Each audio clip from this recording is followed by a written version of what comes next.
तो फ्रेंड्स, इसके पिछले वाले सेशन में हम लोग डिस्कस किए थे ग्राफिकल एनालिसिस के अंतर्गत डिस्प्लेसमेंट टाइम ग्राफ से रिलेटेड बहुत सारे कॉन्सेप्ट। इस सेशन में हम डिस्कस करने वाले हैं वेलोसिटी टाइम ग्राफ से रिलेटेड बहुत सारे कॉन्सेप्ट को। आपके सामने ग्रीन बोर्ड पे एक ग्राफ दिख रहा होगा, ये आपका ग्राफ है। इस ग्राफ में अगर आप ध्यान से देखेंगे तो आप पाएंगे कि 3 पार्ट हैं, part O A, part A B और पार्ट बी सी।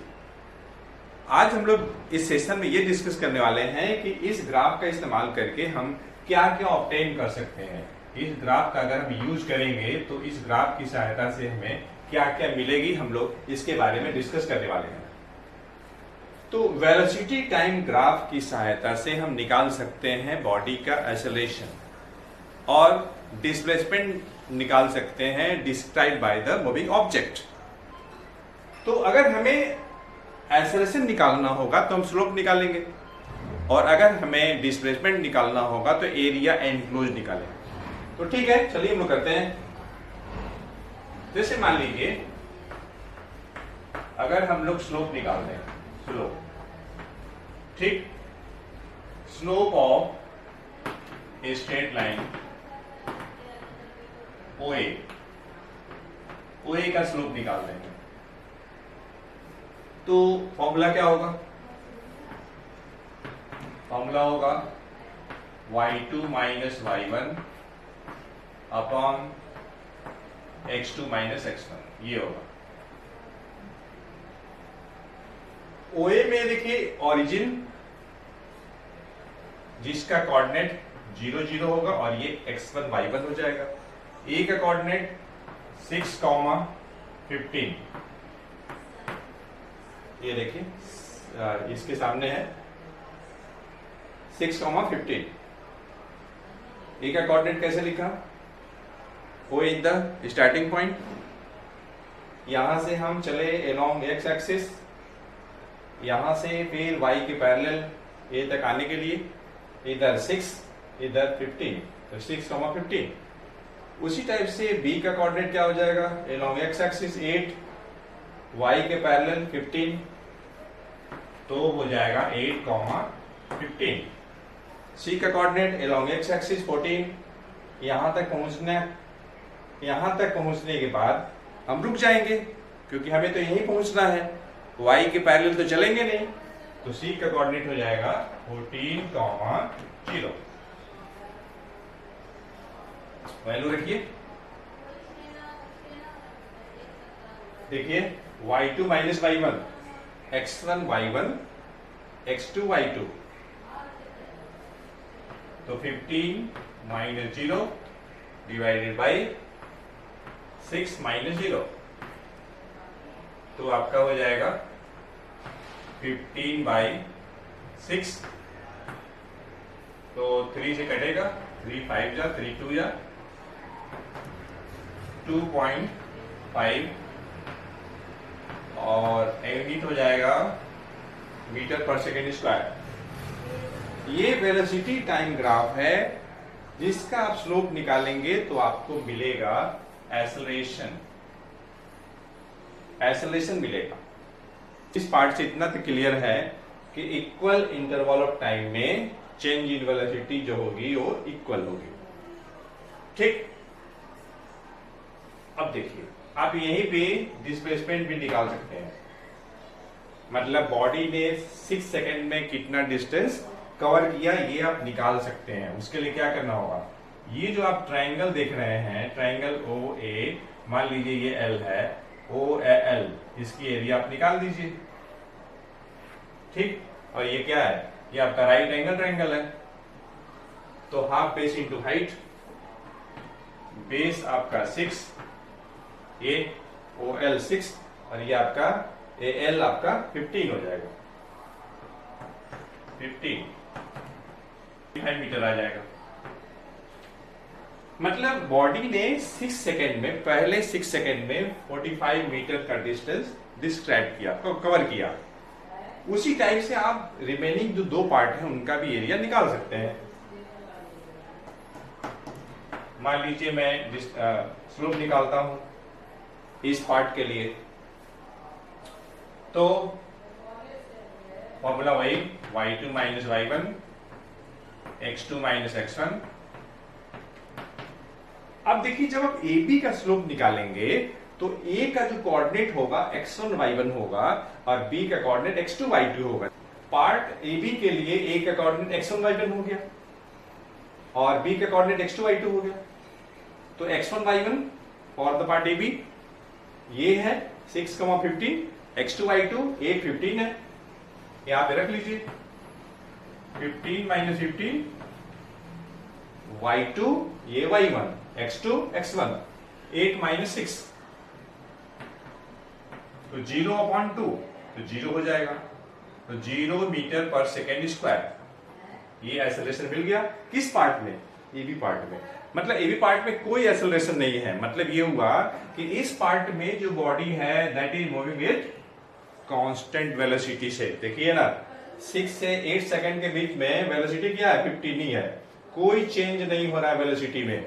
मतलब इस पार्ट में वेलोसिटी कांस्टेंट है।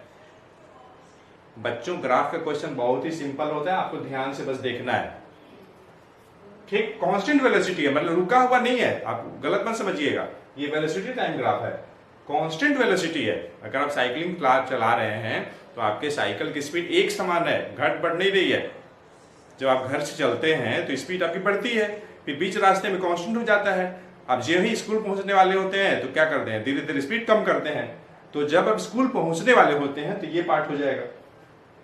आप घर से चले ये कंडीशन होगा, बीच रास्ते में ये होगा, जो ही आप घर स्कूल पहुंचने वाले होंगे तो ये कंडीशन होगा। मतलब वेलोसिटी धीरे धीरे कम होने लगेगी। स्पीड कांस्टेंट है, इसका मतलब ये नहीं डिस्प्लेसमेंट नहीं हो रहा है, डिस्प्लेसमेंट तो हो ही रही है। तो 6 से 8 सेकंड के बीच में हमें डिस्प्लेसमेंट निकालना है तो क्या करेंगे? हम ये एरिया निकाल देंगे। ये एरिया क्या है? रेक्टेंगल है। तो अगर ये S1 है यहां मैं S2 कर लेता हूं तो यहां से यहां तक कितना हुआ? 2 हुआ। 8 माइनस 6 2 सेकेंड। और ये आपका कितना है? 15 है। तो 2 सेकेंड और ये देखिए 15 मीटर पर सेकेंड। सेकेंड पर सेकेंड कैंसिल और ये देखिए 15 2 जा 30 मीटर आ जाएगा। अब अगर हम तीसरे पार्ट की बात करें और मान लेते हैं कि यहां जो स्लोप है ये स्लोप मैं M1 कर लेता हूं, इसको M2 कर लेता हूं, यहां मैं M3 कर लेता हूं फर्क करने के लिए, और कोई बात नहीं है। तो y2 माइनस y1 और ये x2 माइनस x1, ये जो मैं स्लोप निकाल रहा हूं किस पार्ट के लिए? पार्ट BC के लिए। अब देखिए पार्ट BC में B का जो कोऑर्डिनेट होगा x1 y1 होगा और C का कोऑर्डिनेट x2 y2 होगा। पार्ट BC के लिए B का कोऑर्डिनेट x1 y1 होगा, C का कोऑर्डिनेट x2 y2 होगा। आप यहां पे रखिए y2 0, ये 15, तो 0 माइनस 15 और मैं यूनिट रख के समझा देता हूं मीटर पर सेकेंड। ठीक है, क्योंकि y जो आप लिख रहे हैं वेलोसिटी को लिख रहे हैं और जो आप x लिख रहे हैं टाइम को लिख रहे हैं। 14 सेकेंड 8 सेकेंड। 14 माइनस 6 सेकेंड, तो ये हो जाएगा आपका माइनस 15 और ये हो जाएगा आपका 8 हो जाएगा। ठीक, इतना मीटर पर सेकेंड स्क्वायर। हाँ सॉरी, ये 14 माइनस 8 होगा ना, नॉट 6।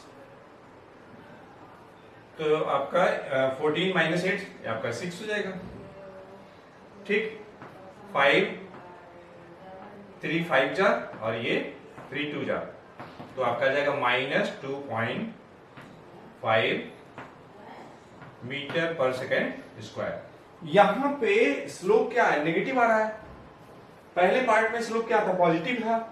पॉजिटिव इसलिए आया कि यहाँ पे एक्सेलरेशन की बात हो रही है और यहाँ पे क्या है? रिटार्डेशन की बात हो रही है। इसमें क्या है? वेलोसिटी बढ़ रही है, इसमें क्या है? वेलोसिटी घट रही है। तो अगर स्लोप नेगेटिव आ रहा है इसका मतलब है कि रिटार्डेशन की बात कर रहे हैं।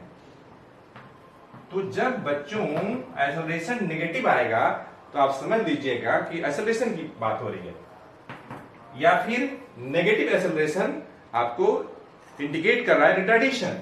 रिटार्डेशन के लिए क्या करेंगे? बस ये माइनस साइन हटा दीजिएगा, तो आप लिख दीजिएगा 2.5 मीटर पर सेकेंड स्क्वायर। अब जरा ये हम लोग देखते हैं कि इस पार्ट में बॉडी ने कितना डिस्टेंस डिस्क्राइब किया है, कितना डिस्क्राइब किया है, ये निकाल देते हैं। तो फिर ये जो आपका ट्रायंगल है, राइट एंगल ट्रायंगल, इसके एरिया निकाल लीजिए। मान लेते हैं कि यहां पर ये m है, BMC का एरिया निकाल दीजिए। चलिए मैं इसको S2 कर लेता हूं। अब यहां पे देखिए S का मतलब स्पीड से सेंस नहीं है, यहां पे S का मतलब यहां पे डिस्प्लेसमेंट से सेंस है। तो 1/2 बेस आपका ये देखिए 14 माइनस 8, 14 माइनस 8 आपका 6 हो जाएगा, 6 सेकेंड, इंटू हाइट आपका 15 है, 15 मीटर पर सेकेंड, कटेगा 3, 15 इंटू 3 आपका आ जाएगा 45 मीटर आ जाएगा, 45 मीटर आ जाएगा। बच्चों इसी में एक पार्ट अलग से बन सकता है कि बॉडी जो है 14 सेकेंड में टोटल डिस्टेंस कितना ट्रेवल की। तो हम क्या करेंगे, टोटल एरिया निकाल देंगे। तो ये एरिया आपने S1 निकाला है, ये एरिया आपने S2 निकाला है, ये एरिया आपने S3 निकाला है। अब तीनों को प्लस कर दीजिए, आंसर हो जाएगा। ये देखिए 45, ये आपका 45 कितना हो जाएगा 90, और ये 30, 120 मीटर हो जाएगा। तो बच्चों इस सेशन में हमने वेलोसिटी टाइम ग्राफ से रिलेटेड कॉन्सेप्ट को एक्सप्लेन किया है। तो आपने देखा कि वेलोसिटी टाइम ग्राफ का हम यूज करके दो चीजें निकाल सकते हैं। एक्सेलरेशन निकाल सकते हैं, कैसे, बाय फाइंडिंग द स्लोप, और हम डिस्प्लेसमेंट निकाल सकते हैं, कैसे, बाय कैलकुलेटिंग एरिया निकाल करके। तो हमें उम्मीद है यह सेशन आपके लिए यूजफुल हुआ होगा। तो हम मिलते हैं नेक्स्ट सेशन में एक अच्छे कंसेप्ट के साथ। Thank for watching.